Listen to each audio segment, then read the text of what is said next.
Nós aqui temos tema novo, muita calma nessa alma. Para quem de repente está chegando hoje na comunidade, meu nome é George, sou pastor aqui da Melk Chapecó. Nós estamos numa igreja, né, da Melk Chapecó, e a gente vai ter esse tema durante todo esse mês aqui, muita calma nessa alma.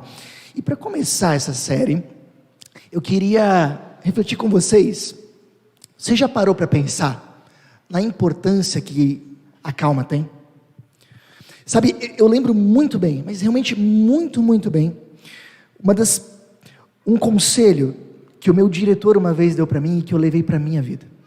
Ele disse bem assim, ó: Jorge, quando você chega num lugar e as pessoas estão lá com problemas e vocês precisam agora ajudar elas a resolverem os problemas, você sabe qual é a primeira coisa que você tem que fazer? Eu disse, não, o que eu tenho que fazer primeiro? Acalma o coração dessas pessoas. Porque ninguém no mundo consegue resolver alguma coisa de cabeça quente. De cabeça quente, a gente não enxerga soluções, a gente não enxerga problemas, barreiras, dificuldades. De cabeça quente, a gente não melhora as coisas. Muito pelo contrário, na grande maioria das vezes, de cabeça quente, a gente piora as coisas. Quem de nós aqui tem problemas de vez em quando? Todo mundo, né? Todo mundo? Não, só tem 3 pessoas? Não, mais, beleza. Você está me sentindo, deve ter uma coisa errada comigo, não é possível. Então tá bom. Se a gente tem problemas, a gente precisa, para resolver esses problemas, aprender a acalmar o coração. É indispensável, senão a gente não resolve eles.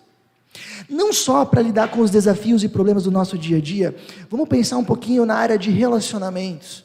De repente a gente acaba perdendo a calma e acaba falando o que não deveria, acaba de repente xingando ou falando alguma coisa num tom de voz ruim ou fazendo algo ali no calor da irritação. Quem nunca fez isso e acabou machucando uma pessoa que ama? Pais e mães, né? A gente viu que tem bastante criança subindo, a gente tem uma comunidade com muitos pais e mães, muito bom isso.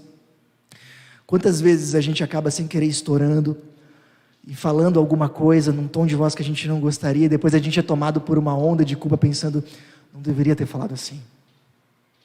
E eu tenho certeza, a calma é um dos principais aliados de uma boa educação. A calma é um dos principais aliados de bons relacionamentos, de uma construção de uma família harmoniosa. Lembre disso. Calma é indispensável para a gente viver bem, para a gente ter qualidade de vida, não é verdade? Agora, não preciso dizer muito como calma é importante, já está todo mundo sabendo, mas a gente também precisa ser justo e dizer que ter calma é um desafio muito grande. Sabe, esses dias, eu estava andando com os meus filhos, eu tenho filhos, né, de 7 e 9 anos, e eu estava apressando eles. Eu estava dizendo para eles assim, vamos, anda mais rápido, vamos logo, né? Eu estava apressando eles, e de repente eu parei e pensei, por que eu estou apressando? A gente não tinha horário marcado, a gente não estava indo para um compromisso, era para um passeio, mas sabe que a gente já está tão acostumado a ficar no pé deles, apressando eles, sabe? Especialmente quando está na hora de ir para a escola, a gente está tão acostumado a ficar lá acelerando as coisas. A gente vive numa sociedade agitada, e a gente acaba se agitando também com isso, certo? Não só isso, a gente lida diariamente com pessoas, e nem sempre lidar com pessoas é fácil. A gente lida com pessoas no nosso condomínio, e a gente mora muito perto, às vezes os barulhos, os cheiros incomodam, é difícil. A gente lida com pessoas difíceis, muitas vezes no nosso trabalho, às vezes colegas, às vezes clientes, quem não? É difícil manter a calma, não é? Com pessoas difíceis, certo? A gente lida com problemas às vezes que estão além do nosso alcance. A gente às vezes tem que contar com pessoas, e nem sempre essas pessoas fazem aquilo que a gente gostaria, ou colaboram como a gente gostaria. Então, a gente vive numa sociedade onde diariamente é um grande desafio a gente viver com calma. Mas agora, o que nós fazemos diante disso? A gente tem 2 opções. Ou a gente simplesmente diz, não, é assim mesmo. A sociedade é agitada, as pessoas vivem de forma impaciente, e eu vou viver assim, é assim. Mas eu não acho isso bom. Isso vai ser mal para os nossos relacionamentos, para a nossa vida como um todo, para a nossa carreira, para o nosso trabalho.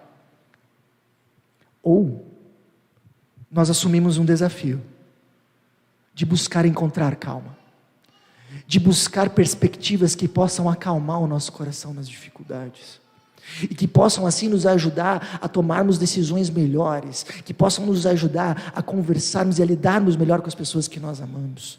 Gente, amanhã provavelmente o mundo não vai estar diferente, mas nós podemos mudar a forma como nós o enxergamos, e isso faz toda a diferença. Eu quero isso. Eu quero aprender a acalmar o meu coração. Eu quero aprender a ser uma pessoa que se relaciona de forma calma com as pessoas. Eu quero aprender, diante de desafios, aprender a tranquilizar a minha alma, para mim tomar as melhores decisões. E vocês? Vocês querem isso também? Se vocês querem aprender a acalmar o coração, essa série de mensagens é para nós. É justamente para isso. Para a gente aprender a como encontrar calma nas mais diferentes situações da vida. E para começar hoje, o tema de hoje, eu quero falar um pouco da perspectiva interior, do nosso coração. E a partir de semana que vem a gente vai falar de situações, mas por enquanto a gente quer falar primeiro do nosso coração. Nós vivemos num ritmo acelerado, estava dizendo isso agora para vocês. O filósofo Mário Sérgio Cortella, ele usa um exemplo no livro Qual é a Sua Obra, que eu gravei. Ele disse que nos anos 70, um jogador de futebol corria em média numa partida 6 quilômetros, mais ou menos.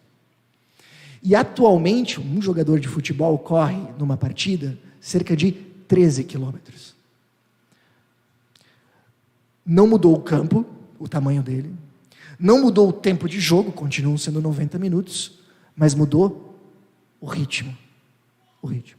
E ele mesmo, no livro, ele fala, isso é uma metáfora para nós hoje. Nós vivemos numa época muito acelerada. Tanto é que a gente muitas vezes desabilita aquele negocinho do WhatsApp de ficar azul quando a gente olha, porque se a gente visualizar e não responder logo, as pessoas ficam brabas, porque tem que ser tudo rápido, é tudo urgente, certo? É tudo muito corrido, o ritmo é muito acelerado. E eu sei que tem gente que gosta da correria, mas será que isso é saudável para nós? Outro filósofo chamado Byung-Chul Han, um filósofo sul-coreano que dá aula na Alemanha, ele ficou famoso por escrever um livro chamado Sociedade do Cansaço. Não sei se já ouviram esse livro.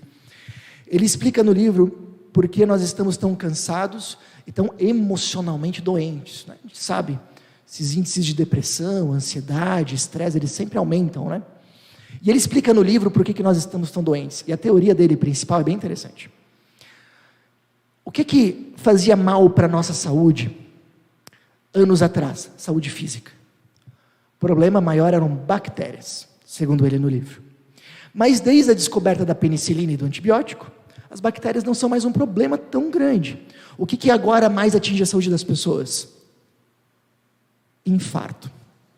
Infarto. E o infarto é o quê? É consequência de excesso, né? Excesso de gordura, excesso de açúcar, excesso de estresse. E aí ele diz, por que nossa alma está tão doente? Gente, não é uma bactéria, não é uma coisa que está na nossa vida e faz mal. O que adoece as almas das pessoas hoje é excessos. Excesso de estresse, excesso de agitação, excesso de atividades, excesso de cobrança. E a maioria dessas cobranças vem de nós mesmos. Excesso de ritmo. Excesso de velocidade.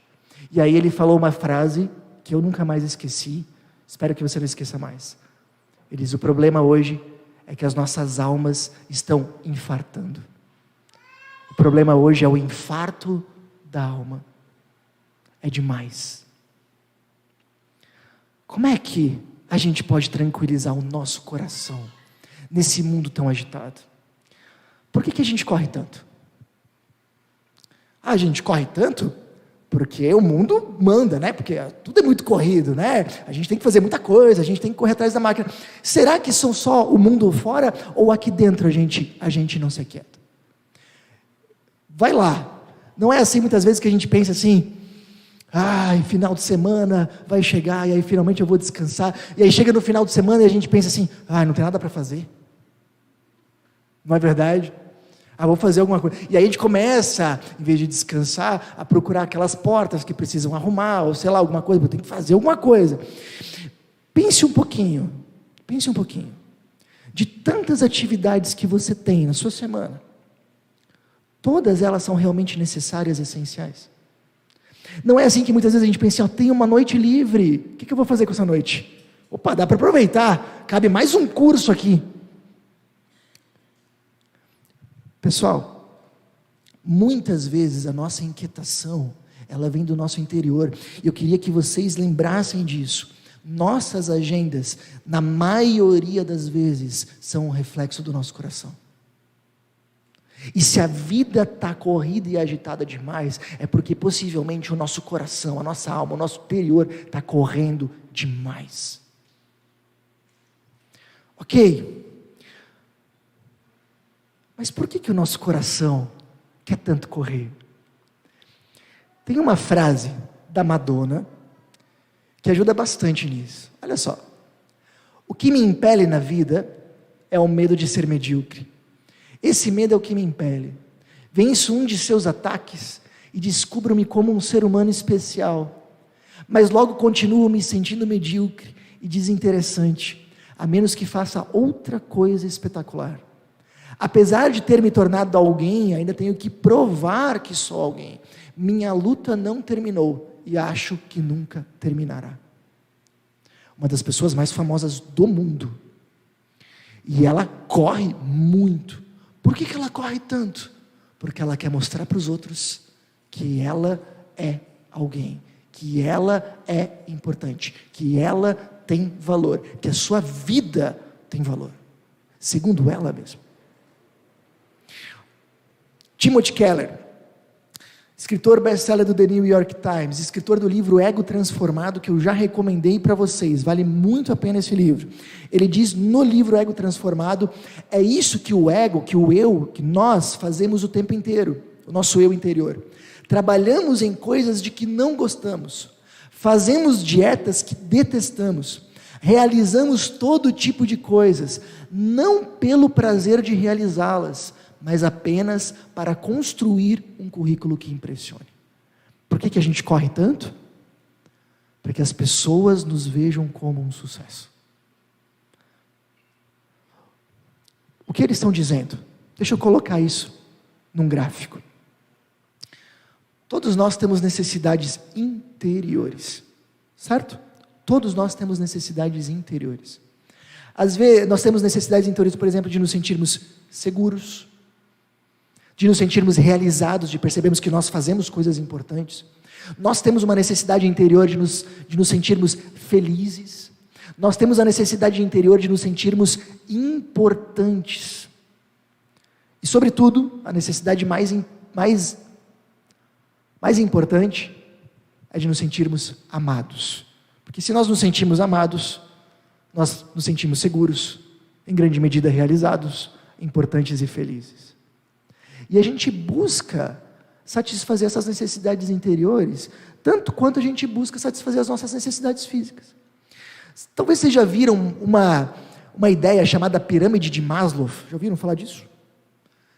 Ele foi um pensador que construiu a ideia de que primeiro nós usamos a nossa energia para satisfazer as nossas necessidades físicas, comida e água, por exemplo. Mas depois que isso já está tranquilo, nós usamos a nossa energia e o nosso tempo para satisfazer as nossas necessidades emocionais. Então, gente, nós queremos nos sentir amados, seguros, realizados, felizes e importantes. Mas como é que eu vou fazer isso? Do único jeito que a gente sabe, através do meu desempenho, daquilo que eu faço, do meu trabalho, da minha correria. Então o que eu quero que vocês entendam é o seguinte: por que nós corremos tanto?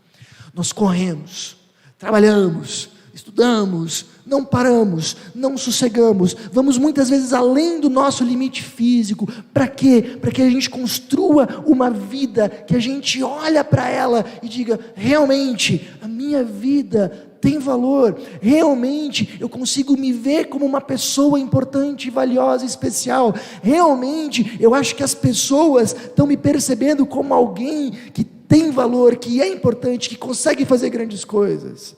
Nós corremos e tanto, e trabalhamos, e fazemos, e não paramos, porque a gente quer se sentir aceito, amado, seguro, valiosos, felizes. Então eu vou correr muito, para mim vencer na vida, e mostrar que eu sou alguém. Eu vou trabalhar muito, para mim conseguir bastante dinheiro, e conseguir fazer muita coisa legal, porque eu acredito que assim eu vou me sentir feliz. Eu vou correr muito, porque assim eu vou conseguir um bom plano de saúde, uma boa poupança, e aí eu vou me sentir seguro. Eu vou correr muito, porque as pessoas vão olhar para mim, e vão me ver como alguém que realmente tem valor. Mas tem outro jeito de viver.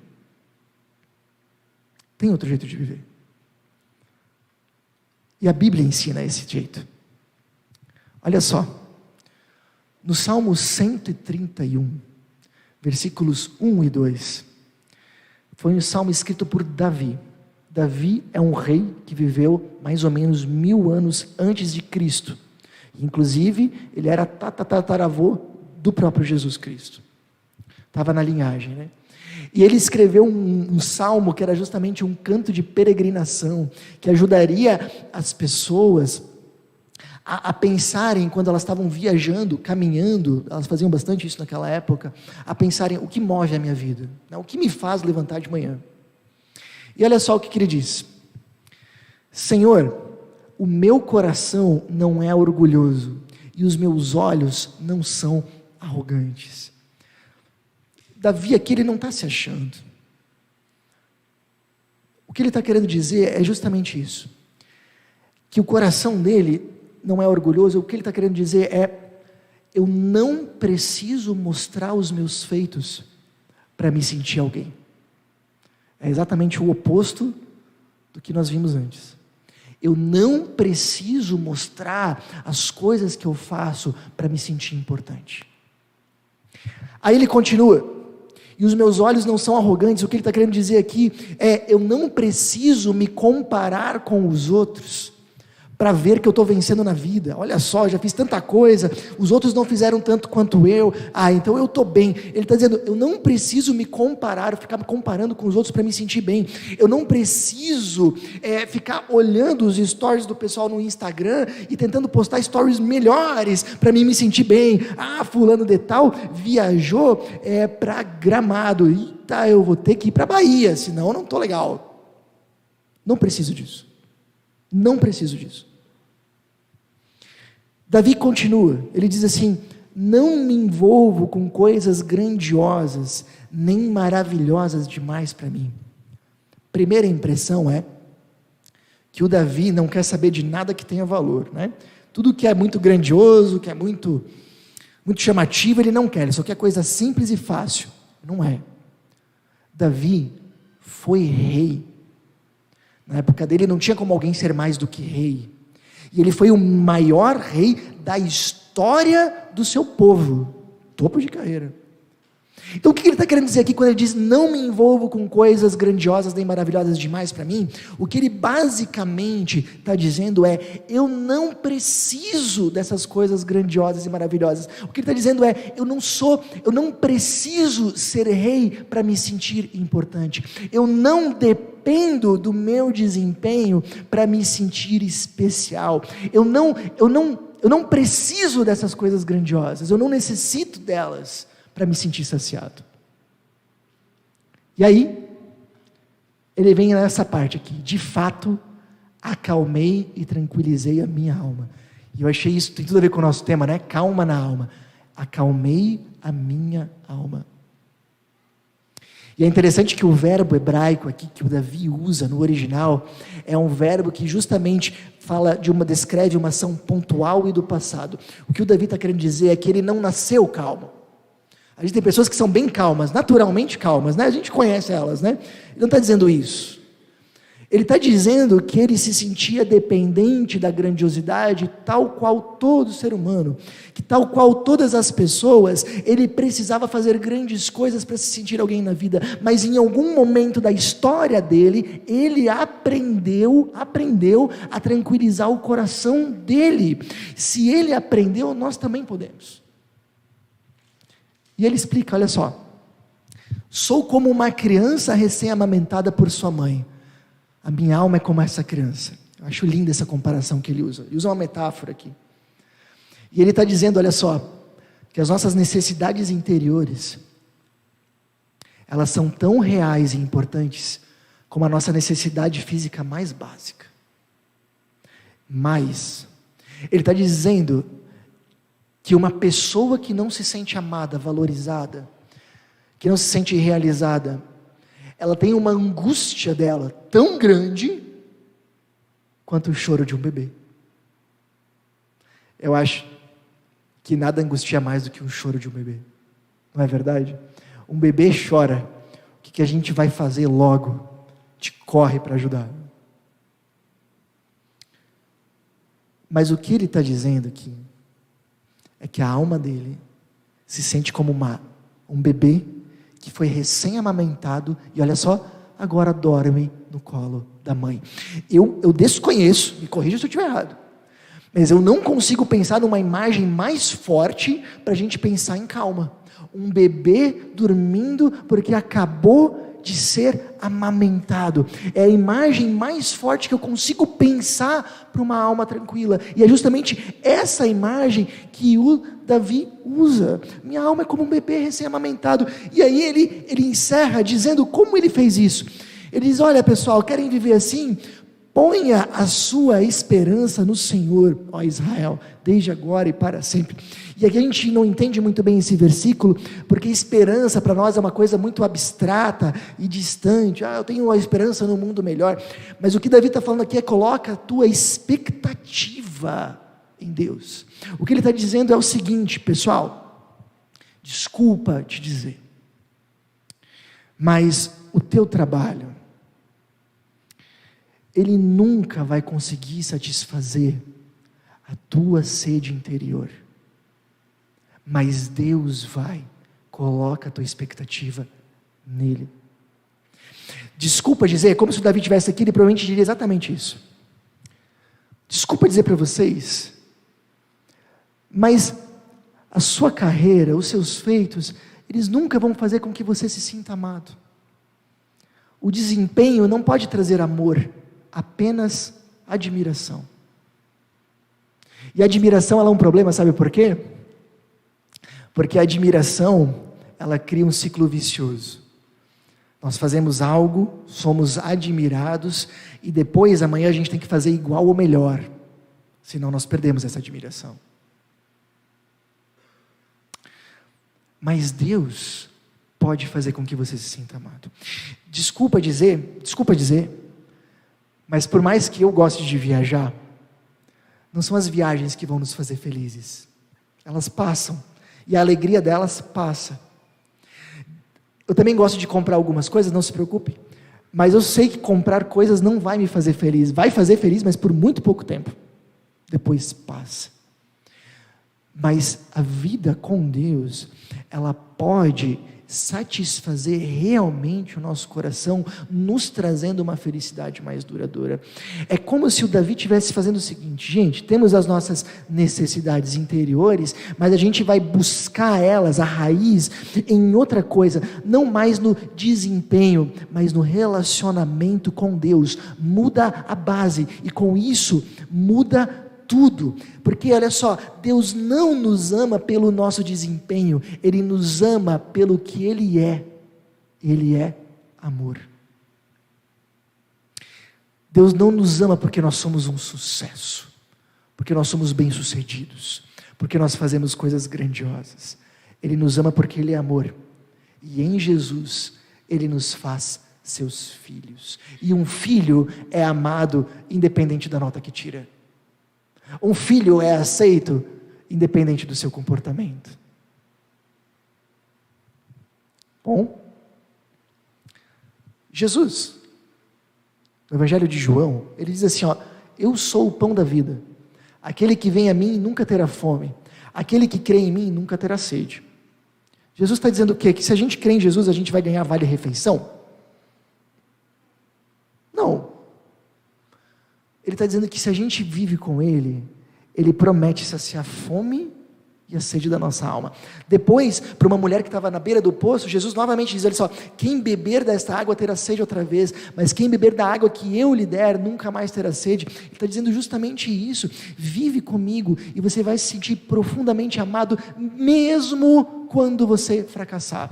Vive comigo, e você vai se sentir seguro, mesmo quando você perder o emprego.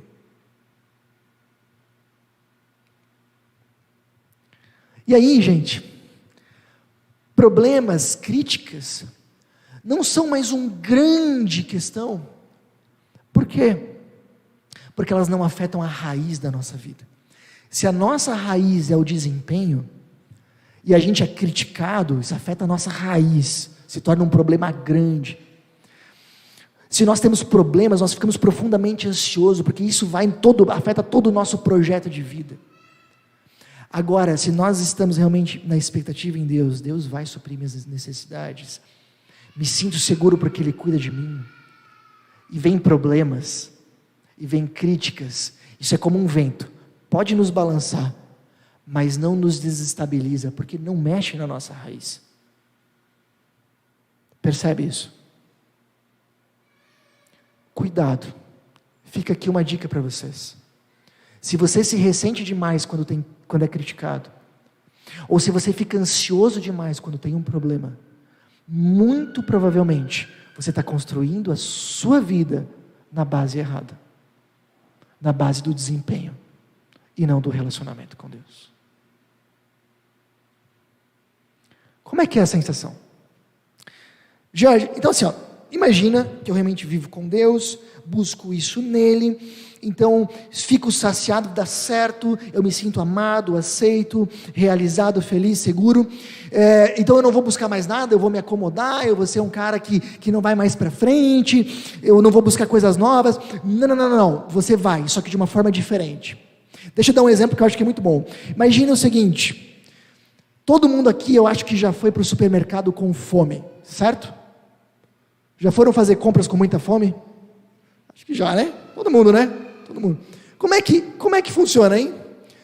A gente normalmente, primeira coisa, foi para o supermercado com fome. Você provavelmente pegou mais coisas que você precisava. Não é?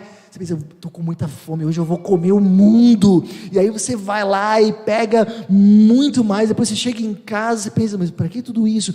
Normalmente quando a gente está com fome, a gente acaba se excedendo, a gente vai por excesso, porque a gente está muito mexido com aquela experiência. Segunda coisa, a gente se torna mais impaciente. Não sei vocês, mas, por exemplo, você está no supermercado com fome e você está na fila. E a fila do lado vai mais rápido. Você troca de fila. Agora a sua começou a andar mais rápido. Você começa a ficar com raiva. E aí quando você vai ser atendido, falta uma pessoa, aquela pessoa demora para pegar o cartão na carteira. E aí não acha. Aí vai para o Pix, aí o Pix não funciona. Como é que você fica? E aí o caixa, ele é bem tranquilo, está tudo certo. A gente fica angustiado, mal-humorado, com raiva. Se a gente pudesse, a gente xingaria. E aliás, por dentro a gente deve estar xingando. Certo? Agora todo mundo aqui já foi para o supermercado saciado, sem nenhuma fome. Como é que é a experiência? A gente normalmente pega o que precisa.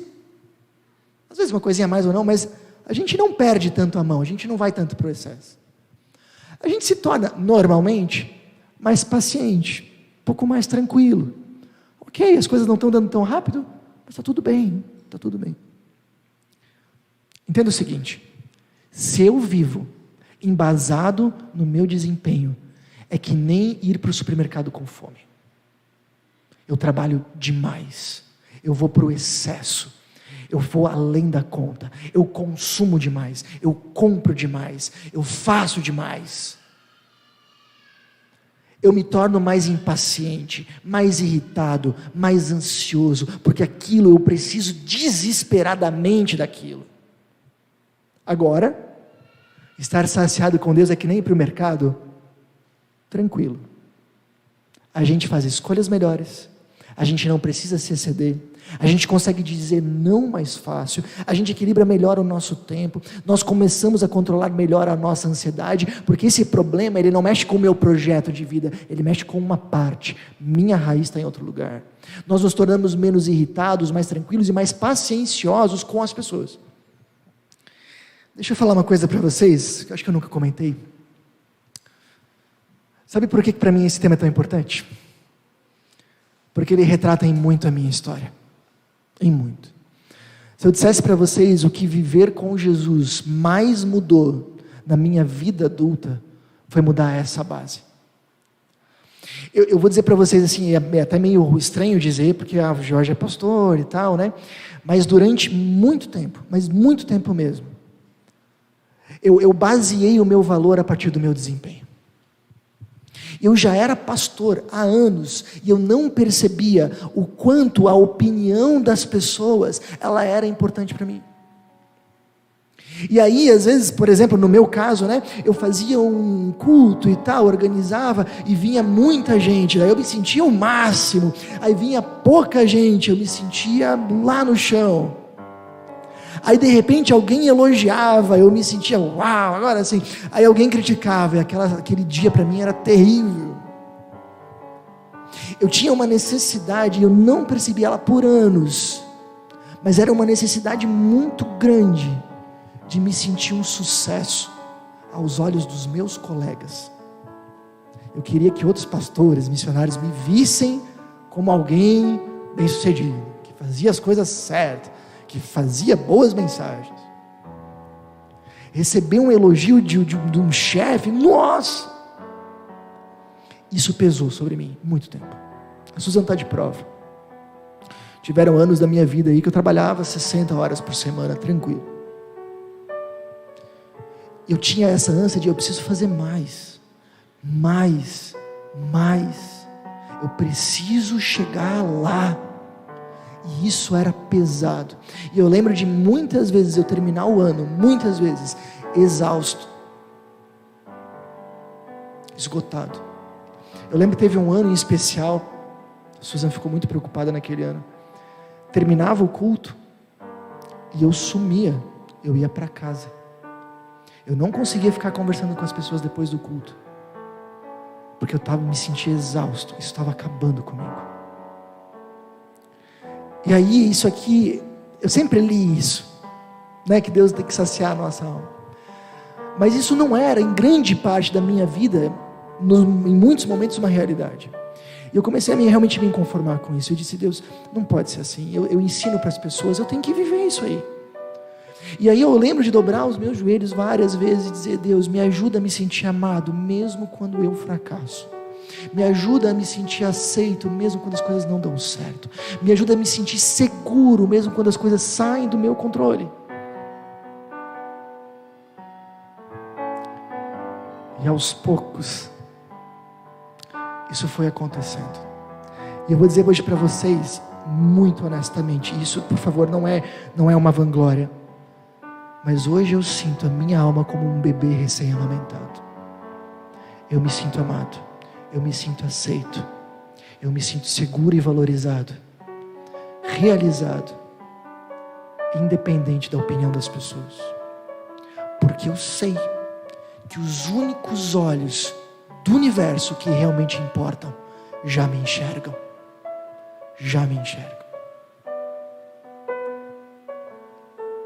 Sabe, em Romanos, no capítulo 8, Paulo fala assim, pois vocês não receberam um espírito que os escravize para novamente temerem, mas receberam o espírito que os torna filhos por adoção, por meio do qual clamamos, Abba Pai. O espírito testemunha ao nosso espírito que somos filhos de Deus. A Bíblia fala que nós somos pecadores e nascemos distantes e com o nosso relacionamento com Deus rompido, e não tem nada que a gente possa fazer para consertar isso. Mas Jesus morre no nosso lugar, e quando Ele faz isso, Ele nos traz perdão dos nossos pecados, e Ele, se nós crermos nele, nos torna filhos de Deus. E como é que um filho vive? O filho só é amado quando ele tira nota 10? Moçada mais nova, ainda bem que não, né? Ainda bem que não. O filho é amado sempre. Nós podemos viver como filhos. Nós podemos viver como filhos de Deus. Ainda existe uma parte de mim, sendo bem sincero, que ainda quer receber o aplauso das pessoas. Mas ela hoje é muito pequena. E orientado por um livro, inclusive, que eu li esses tempos, O Impostor que Vive em Mim, eu chamo essa parte minha que precisa do aplauso das pessoas de miudinho, porque ele diminuiu bastante. E aí quando de repente eu recebo uma crítica e vou lá embaixo, eu penso, miudinho, fica no teu lugar, porque eu vivo como filho. Eu vivo como filho agora. E às vezes a gente vai ter vários diálogos interiores assim. Mas eu não deixo mais o miudinho que vive em mim ter a última palavra. E eu queria desafiar vocês a fazerem o mesmo. Uma frase que me marcou muito na minha trajetória de vida é: busque a profundidade da sua vida e deixe a largura dela com Deus. Lembre disso. Avalie. Você tem vivido em um ritmo de vida saudável? Bem honestamente agora. Daqui a pouco você vai dizer sim, a sua esposa está dizendo não. Seja bem sincero. Você diria que está lidando com as críticas, com os problemas de uma forma equilibrada ou agitada? Você precisa fazer algo para se sentir importante? Eu queria convidar vocês a tomarem as seguintes decisões. Fazer do amor de Deus o alimento da sua alma. Dobre seu joelho diariamente e diga: Deus, eu me sinto amado, não pelo que eu faço, mas pelo que Tu fizeste para mim na cruz. Decida amar os outros, independente do seu desempenho. Que a gente não só receba isso de Deus, mas que a gente aprenda a passar isso adiante. Eu tenho 2 recados rápidos para você que tem acompanhado as nossas mensagens. Primeiro, eu queria muito te encorajar, se for possível, a você participar dos nossos encontros presenciais. É uma forma de nós podermos nos conhecer e de você poder aprender ainda mais com a gente. Segundo recado, se você deseja contribuir financeiramente com a nossa comunidade, todos os nossos dados bancários estão aparecendo agora na sua tela. Essa é uma forma importante de você nos ajudar a espalhar ainda mais a mensagem de Jesus para fazer diferença no coração de ainda mais pessoas. Pense nisso. Até a próxima!